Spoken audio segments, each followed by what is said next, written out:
안녕하세요. 오늘도 착한 생각을 하는 김선민입니다. 오늘도 설교 전 브리핑 시작하도록 하겠습니다. 먼저 오늘의 본문은 잠언 26장 17절부터 28절까지의 말씀입니다. 오늘 읽었던 역본으로는 쉬운 성경을 중심으로 개역개정 4판, 그 다음에 새번역, 공동번역, 천주교 성경, 바른 성경 역본을 사용하였고, 그다음에 영어 본전으로는 NIV, ESV, 그 다음에 히브리어 원어는 슈투르가트 BHS 버전을 사용하면서 읽었습니다. 오늘 참고한 주석으로는 제 책 여기 위에다 놓았는데 NAC 주석, UBC 주석, 베이컨 주석을 주로 사용하였습니다. 오늘의 특징은 너무 쉬워요. 그래서 너무 쉽다고 여겨질 수 있기 때문에 또한 이 본문이 그림처럼 그렸어요. 그냥 애들이 뭔가 그림을 보아서 자 너무나 뭐랄까 잘 그린 그림이에요. 그래서 누가 봐도 저건 뭐다 라고 맞출 수 있는 정도입니다. 만약 지금 여기 영상 있잖아요. 영상을 가지고 딱딱 누가 그렸어요. 자 이거 누구게요? 라고 하면서 딱 들어봐요. 그러면 전 김선민이에요 라고 할 정도로 그림처럼 그렸기 때문에 그냥 그림을 보면 보통 사람들은 어떻게 생각을 해요?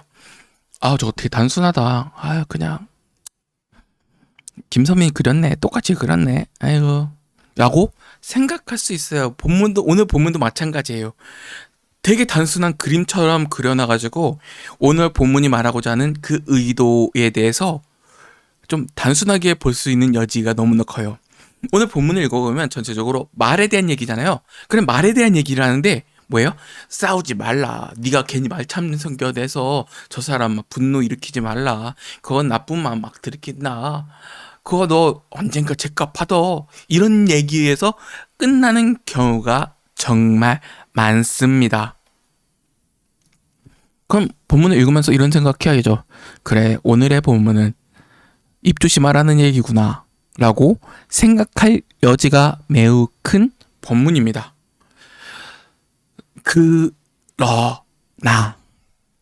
오늘의 성경은 그렇게만 봐서는 안 되겠죠. 어떻게 봐야 될까요?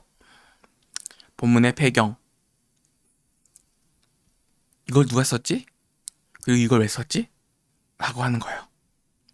오늘의 키포인트는 그림을 볼 때, 김선민이라는 그 완전히 똑같은 그림을 볼 때 단순하게 저 김선민이다 라고 하기 이전에 그 깊이를 볼 수 있는 것은 누가 썼는가? 왜 이걸 썼는가? 라는 거예요. 오늘의 본문의 특징은 히스기야 왕이 있잖아요. 유다 왕 히스기야 왕이 막 나오잖아요. 그 아수르랑 막 싸우고 이사야서와 열왕기 하서에서 나왔던 유다 말미의 왕이잖아요. 그 왕이 오늘의 본문을 솔로몬이 남겼던 잠언들을 모았어요. 그거예요. 히스기야 왕의 의도에 의해서 모았던 잠언들이에요. 그럼 무엇을 해야 되죠? 히스기야 왕이 무엇을 중시했는가?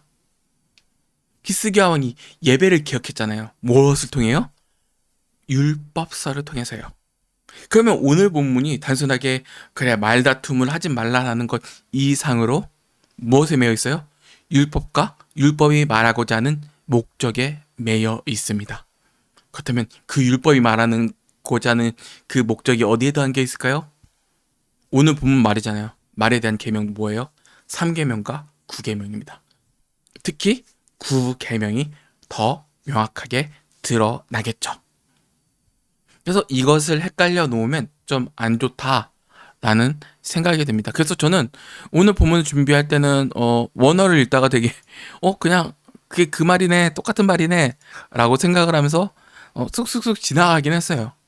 그래서 뭔가 전체적으로 이건 원어를 좀 따져야겠다, 뭔가 깊이를 따져야겠다라는 그런 생각보다 그림을 그려야지 라는 생각으로 읽게 됐습니다. 왜 비유잖아요. 비유인데 원어를 읽어도 개역개정이랑 쉬운 성경이랑 뭐 별반 다르지 않아요. 뭐 서로가 개역개정 읽다가 이 부분 잘못된 것 같은데 이 부분 본문의 의도를 좀 제대로 드러내지 못하는 것 같은데 라는 생각을 충분히 할 수 있는데 오늘의 본문은 그러한 부분이 그렇게 잘 드러나진 않습니다. 그래서 전체적인 그림을 그려가면서 제가 언급했던 구약뿐만 아니라 신약에서 이 본문에 대해서 무엇이라고 이 본문을 어떻게 더욱더 명확하게 드러낼 수 있는지에 대해서 한번 찾아 읽도록 하겠습니다. 그래서 오늘 이것을 찾아본데도 그렇게 뭐 이렇게 뭔가 깊게 들어가지도 못했어요. 뭐 저에게 제 문서 파일에도 또 한번 정리해 놨었는데, 문서 파일에는 히브리어를 좀 약간 쉽게 정리해 놓고 그 다음에 구약과 신약을 한번 정리해 놓았던 바가 큽니다. 좀 깊게 생각을 해봐야죠. 먼저 크게 네 가지로 나눴습니다. 이것은 17절과 19절 이웃의 다툼에 휘말리지 말라는 경고예요. 한번 이것을 그림으로 그려놓을게요. 자기와 상관이 없는 다툼에 참견하는 행위는 개의 기를 잡아당기는 사람 같다라고 얘기를 해요. 이런 그림이에요. 사람과 개가 이렇게 막 지나가서 사람 지나가면 그냥 지나가는 거잖아요. 근데 옆에서 갑자기 개의 기를 확 잡아버리는 거예요. 그럼 뭐예요? 없는 싸움도 만들어내는 거죠. 없는 분쟁도 만들어내는 그림이에요. 되게 이상해요. 그리고 횃불을 던지고 독이 묻은 화살을 쏘아대는 미친 사람 같이요. 왜 싸움을 일으켜요? 그냥 평화롭게 살면 되지. 그 피해는 단순하게 누구도 입어요? 자기도 입죠. 언제는가. 그리고 지혜 없는 사람은 자기 이웃을 속이고도 그저 장남 삼아 했을 뿐이다 라고 얘기를 해요. 웃겨. 이것을 좀 19절을 이렇게 표현할 수 있어요. 캔이시라고 해서 그러므로 사람이 위에 있는 17절과 18절을 연관시켜줬죠. 그러므로 사람이 림마 엘 레에후에서 그의 이웃을 속이고 그저 장난삼아. 단순하게 이웃을 속인다라는 얘기보다는 자기도 속인다라는 내용도 포함되죠. 자기도 이 쾌락을 위해서 자기도 속이고 이웃도 속이고 거짓말하는 거짓 증언과 어울리죠. 그건 뭐예요? 구계명과 어울려 나간다는 거예요. 구계명과 떨어질 수가 없다는 것이 또 될 수 있죠. 무책임한데 하나님의 법을 어깁니다. 사람에게 다툼을 일으키는데 어떠한 책임도 지지 않으려고 해요. 말만 있지 책임은 없어요. 이것이 17절과 19절까지의 말씀의 그 틀이고 20절부터 22절까지는 남의 말하기를 좋아하는 자의 말을 통한 다툼이에요. 이것도 재밌어요. 나무가 없으면 불이 꺼지듯이 험담꾼이 없으면 다툼도 그친다. 숯불에 숯을 더하고 불에 나무를 더하듯 싸움꾼은 싸움에 부차질한다. 고자질은 맛난 음식 같아서 뱃속 깊게 내려간다. 이 본문은 마지막 23절에 보면은 이런 그 18장 8절과 어울려요. 남의 말하기를 좋아하는 자의 말은 별시가 같아서 뱃속 깊은 데로 내려가느니라. 뭐예요? 싸움을 즐겨 한다는 거죠. 남의 분쟁을 기뻐한다는 거죠. 이것이 지혜 없는 자의 삶입니다. 하나님 없으니까 그 악한 것으로 자신이 쾌락을 경험하고 느낀다라는 의도까지 담겨져 있습니다. 이제 23절부터 25절까지의 내용을 한번 다뤄보도록 할게요. 마음은 악하면서 입술만 부드러운 사람은 유약을 바른 토기와 같다 라고 얘기하는데, 이것을 유약이라고 하기보다는 은혜 찌꺼기라고 얘기하는 게 나아요. 케세프심이라고 해서 찌꺼기 있는 은이라고 해서, 그리고 메추페 덥다, 그 다음에 알하레스 토기에 찌꺼기 있는 막 남아 버리는 은일 거예요. 그 찌꺼기 있는 은을 덮은 토기에 뭐예요? 겉으로는 막 그나마 좀 낮게 꾸미려고 하지만 본질은 어때요? 지저분하죠. 광택제 같다라고 하는 것도 맞는 말로 받아들이는데 본질은 은이 아니에요.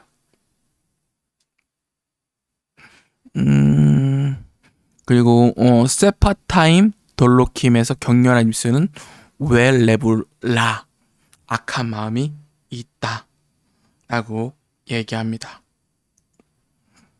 라가 악하다라는 얘기죠. 본질은 아무리 뭐 좋아 보이고 막 따뜻하게 보일지라도 본질은 악하다 라는 얘기입니다. 그리고 24절에 나아갈게요. 악의를 품은 입술로는 그럴싸하게 말하지만 마음에는 독을 품고 있다. 그런 자가 좋은 말을 할지라도 믿지 말라. 7가지 혐오스러운 것들이 그 마음에 있다. 7가지라는 것은 완전한이라고 얘기를 하죠. 여기서 좀 보아볼 히브리어는 키 예한네 콜로예요. 그가 호의를 보일 때, 좋은 척 할 때라는 의미예요. 말다툼을 이루는데 악한 내면이 담겨져 있다라는 것들이 이 안에서 있죠. 이것은 제가 구약을 정리해놨거든요. 구약보다는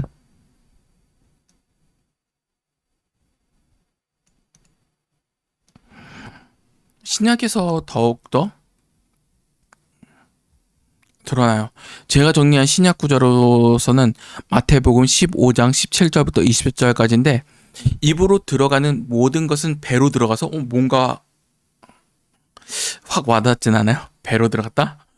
뒤로 내버려진지 알지 못하느냐. 입에서 나오는 것들은 마음에서 나오나니 뭐예요? 내가 말하는 것은 마음의 본질이에요. 그래서 단순하게 9계명만을 얘기하는 것이 아니라 뭐예요?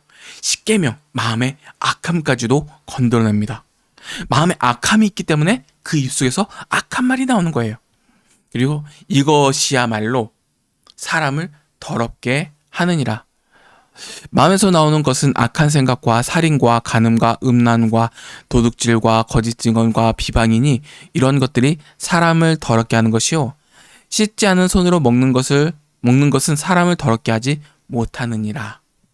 겉모습으로 판단하기보다는 사람의 그 속 모습을 봐야 되는데 겉으로는 나에게 좋아 보이는 것 같아 보여도 본질은 어때요? 다툼을 일으키는 말은 악하고 부패했다라는 것을 마태복음 15장 17절에서 20절을 통해서 더욱더 잘 드러납니다. 이제 다룰 게 26절부터 28절까지의 말씀이에요. 26절 그의 악의가 교묘하게 숨겨져 있다 해도 그의 악한 생각이 회중 앞에 드러날 것이다 라고 얘기하는데 회중이라는 언어와 더불어서 사회 앞에서 드러날 것이다 라고 번역하는 것도 좋고요. 함정을 파는 자는 자신이 그곳에 빠질 것이요 돌을 굴리는 자는 그 돌에 칠 것이다 라고 하는데 히브리어를 본 타슈브라는 말이 되게 와닿아요. 엘라우 파슈브 그에게로 돌아올 것이다. 그리고 28절에 거짓말하는 혀는 상대방을 미워하고 아첨하는 입은 상대방을 파멸로 이끈다 라고 얘기를 합니다.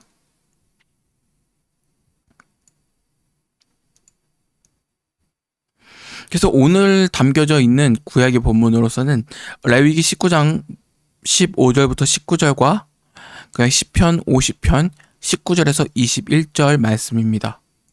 구약을 배경으로 오늘 본문을 보면 이런 말씀이 있어요. 재판할 때 불의를 행하지 말며 가난한 자의 편을 들지도 말며 세력 있는 자를 두둔하지도 말며 공의로 사람을 재판하라. 뭐예요? 여기 본문은 내 악의에 따라서 행동하는 다툼을 일으키는 말이잖아요. 근데 본문은 뭐야? 구약은 뭐라고 얘기를 해? 얘기는요? 공의로 사람 벌. 하나님의 기준으로 벌하는 거예요. 근데 하나님의 기준이 뭐예요? 너는 내 백성들 중에 돌아다니며 사람을 비방하지 말고 내 이웃의 피를 흘려 이익을 도모하지 말라.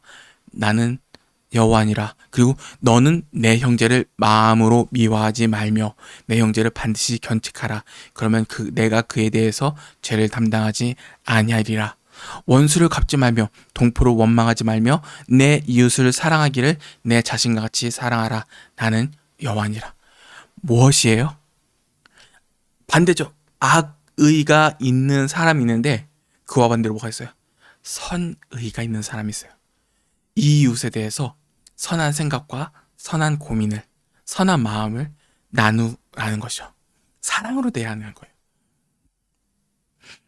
그 시편 50편 19절부터 21절은 내 입을 악에게 내어주고 내 혀로 거짓을 꾸미며 앉아서 내 형제를 공박하며 내 어머니의 아들을 비방하는도다.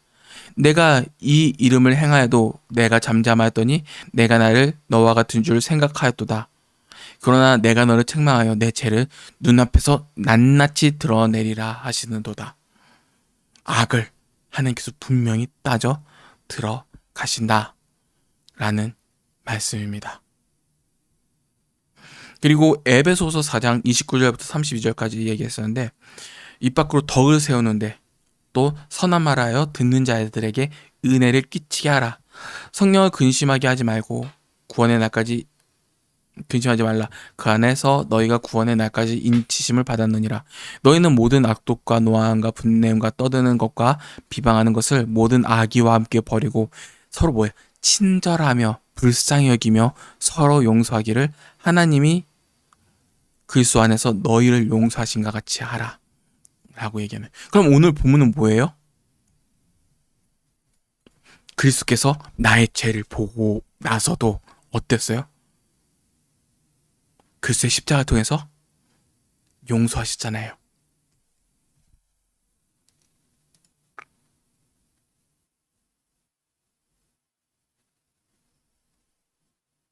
용서하셨잖아요.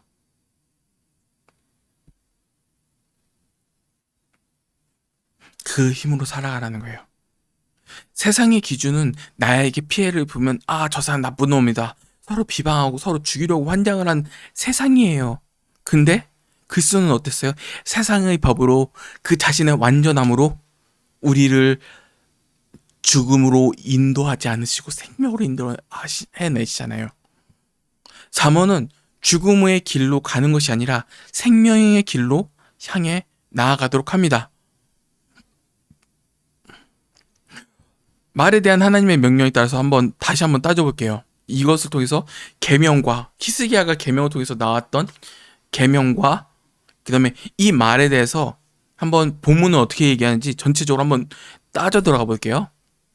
좀 약간 변곡이 되는 것 같은데 헷갈릴 수도 있겠지만, 좀 제가 하는 말에 좀 약간 뭐랄까 떨어져서 생각을 하지 마시고, 제가 설명할 때 약간 실수할 수도 있으니까 떨어져서 생각하지 마시고 하나로 어울려서 생각해 주시길 바랄게요. 말에 대한 명령은 딱 두 가지예요. 3계명과 9계명. 그 다음에 3계명과 9계명의 본질은 마음속 10계명에 의존되어 있죠.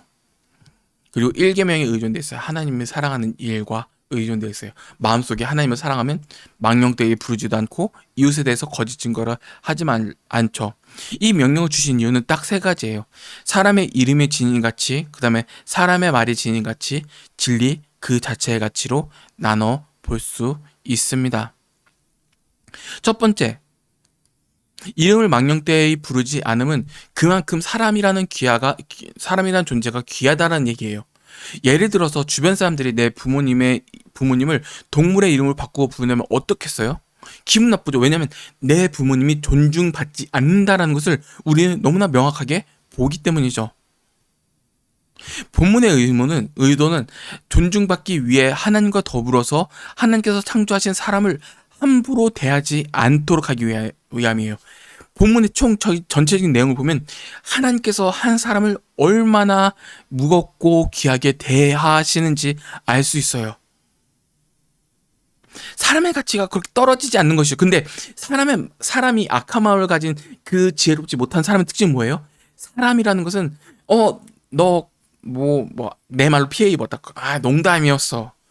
괜히 불로 화살 지피고 괜히 지나가는 개의 귀를 잡아당기는 것 같이 사람의 가치가 별 가치가 없다. 내 쾌락의 가치보다 떨어졌다라고 생각하기 때문에 행할 수 있는 일들입니다. 거기에 더불어서 고대 사회에서는 사람의 평판은 생존의 필수적인 얘기입니다. 나쁜 평판은 한 사람의 경력을 섣부로 돌아가게 만들었고, 농부를 하잖아요. 농부의 거래를 망쳐서 절망적인 궁핍의 삶을 가져올 수도 있었다라는 내용까지도 담아둡니다. 그만큼 사람에 대해서 평가하는 것과 말하는 것의 중요성은 단순하게 다툼이 끝난다라는 것뿐만 아니라 경제적인 상황까지도 끌어낸다라는 것이죠. 그리고 사람의 말의 진위가치예요. 분명히 의사소통이라는 것은 하나님께서 주신 선물이에요. 말을 하고 서로 나누고 서로 떠드는 거예요. 특히 뭐예요? 하나님께 찬양과 기도와 영광을 드러내는 입술을 할 때, 또 하나는 사람을 살려내는 말을 할 때, 그럴 때는 이 의사소통은 하나님께서 주신 대로 사용하게 되는 의사소통이죠. 그러나 타락한 인간은 타락한 마음으로 드러내면서 하나님께 찬양과 영광과 기도로 돌리는 것이 아니라 하나님을 저주하고 하나님을 비난하고 하나님을 판단하고 이웃에 대해서 다툼을 일으키고 악의를 행하고 하는 것들이 가벼워지죠. 본 유를 알아야 돼요. 오늘 본문을 보면서 볼 유는 무엇이냐? 사람의 말에 관한 가치는 사람의 생명을 존중하고 또한 사람의 가치를 존중해 낸다. 이것이 인간의 말의 가치인 가치라는 것을 이해하셔야 됩니다. 그렇다면 결론적으로 말을 향한 하나님의 목적을 알아야 되겠죠. 뭐예요? 3계명을 통해서 하나님을 예배하는 일, 그리고 9계명을 통해서 사람을 존중하는 일. 결국은 참 그리스도인, 참 예배자는 하나님을 사랑하는 말과 그 마음의 중심으로 하나님을 사랑하는 것과 그 다음에 마음의 중심으로 사람을 사랑하는 것으로 증명해 냅니다. 이것이 오늘 본문의 핵심입니다. 좀 어렵죠? 아니요. 저는 쉽게 이해됐어요. 내일 설교 때 신나게 정리돼서 할 수 있을 것 같습니다. 오늘 이만 마치도록 하겠습니다. 바이바이.